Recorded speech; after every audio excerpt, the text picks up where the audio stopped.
And welcome to our coverage of Decision 2014. Good evening, everyone. I'm Gary Metivier. And I'm Sharon DeReek. It's been a busy night already, and I feel like we're just getting started. Yeah, we have an hour special for you. We have crews all over the place tonight.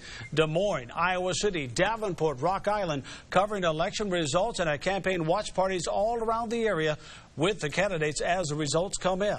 Let's get a quick look at some of the big races we are following right now tonight. This is the big one, U.S. Senate seat from Iowa. All eyes in the country have been watching this race, with 18% reporting Bruce Braley, the incumbent. The Democrat has a slight lead over Joni Ernst. All right, let's stay with you here as you reach out to Anderson and talk to him live. If you can turn around, our intern is bringing him to you right now as he thanks his supporters tonight with this major upset in this race.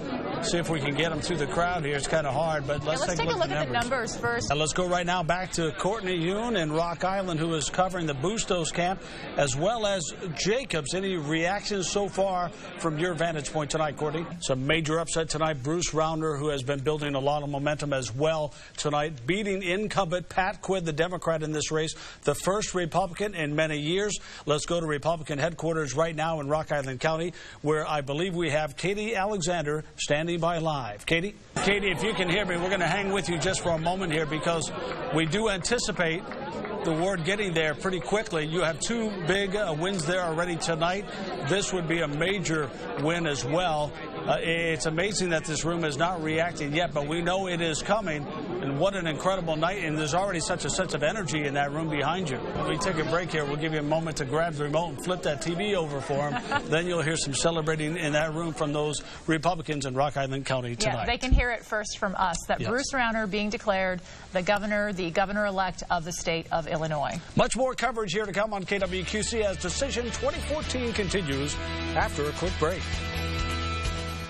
I have a great deal of respect for every single one of them, and I want to thank you guys for getting us here tonight. We want to get over to another hot race that is happening right now.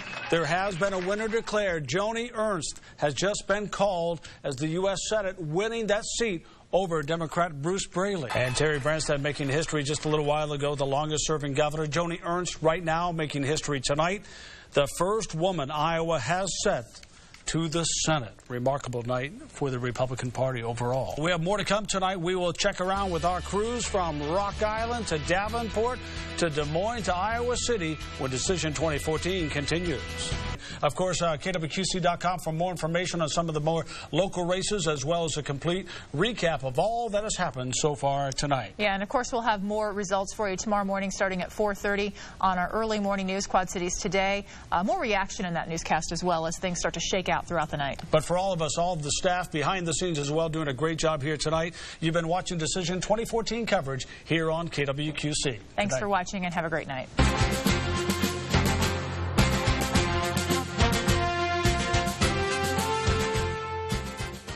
All eyes on Iowa.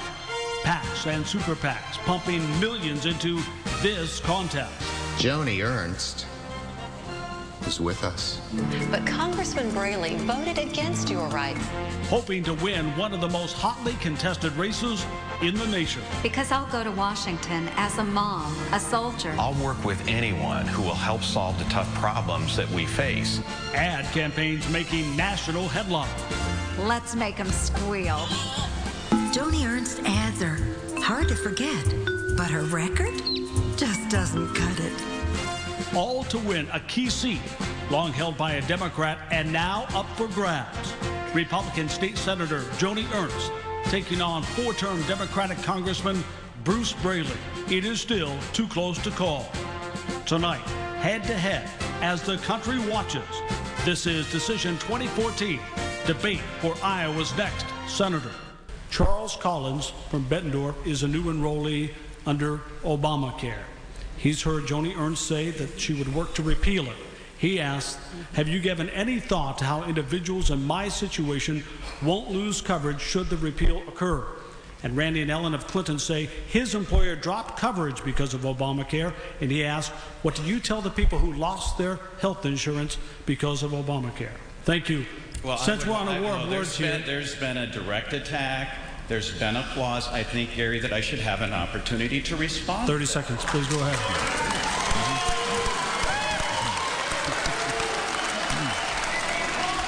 I'm going to remind, when we applaud, we take away time from the candidates asking these very important questions, so please be respectful of the process.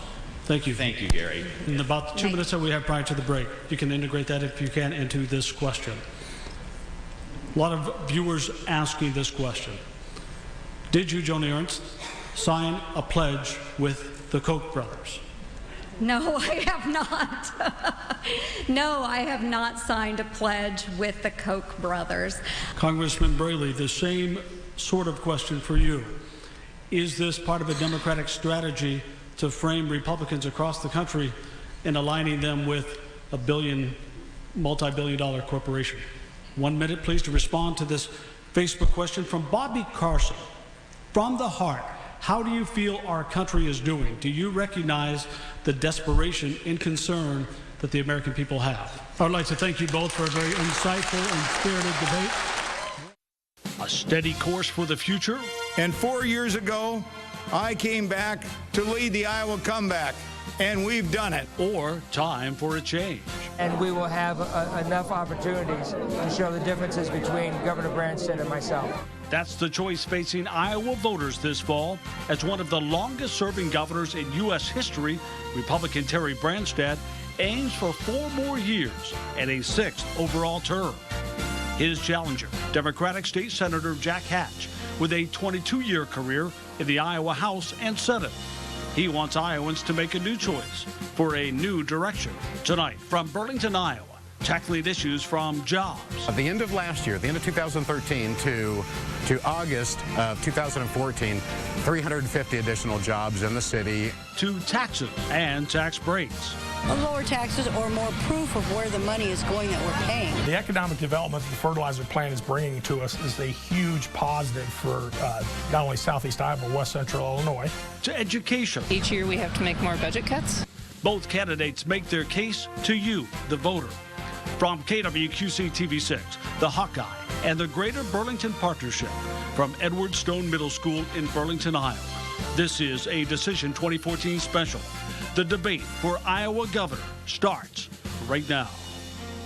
As a follow-up to that question, were there not enough skilled Iowans to do these jobs? Senator Hatch, if that is the case, with the blockage in the legislature, how do we fix this? Throughout the campaigns, we have seen on television and on our various airwaves, radio and newspaper as well, Senator Hatch has accused the Branstad administration of being scandal-ridden with no hire list, illegal buyouts, settlements of state employees. Now is our chance to discuss this matter in particular. We begin with Dale, who has a question for Senator Hatch. Senator Hatch, let's talk about this because this is a lot of information for the voters to go through. One side having one big issue, another bringing up other issues. Let's talk about whether the politics in play regarding some of the lawsuits against the governor right now and some of the accusations you face. And as I give you 30 seconds on this, because I think this is such an important issue, I will remind our audience, please do not applaud until the end of our debate so we can continue moving forward. Senator Hatch. The conversation continues at your next debate, but that is all the time we have for tonight. We'd like to thank our candidates, State Senator Jack Hatch and Governor Terry Branstad. Let's give them a round of applause. You can be there now. You continue to watch this as well at kwqc.com and on the Hawkeye.com. Thank you for watching tonight. New campaign, but familiar foes. Loebsack lied. Miller Meeks would even raise the retirement age. A battle fought before. Head-to-head in 2008, a landslide. Loebsack wins by 19. 2010, Miller Meeks pulls closer. And now, the third clash. I'm Dr. Marionette Miller Meeks, and I approve this message. I'm Dave Loebsack, and I approve this message. Four-term Democratic Congressman Dave Loebsack and Republican Marionette Miller Meeks square off again, answering your questions. How would you survive 725? I'd like to see minimum wage go up. Decision 2014, and the road to Capitol Hill starts right now. And welcome to the Galvin Performing Arts Center on the campus of St. Ambrose University in Davenport, Iowa. This second congressional debate is brought to you by KWQC, the Quad City Times, and hosted by St. Ambrose. On center stage, Democrat candidate Dave Loebsack and Republican Marionette Miller Meeks. We are taking a unique approach in this debate. Instead of hard and strict time guidelines, we have in-depth conversations with our team of panelists.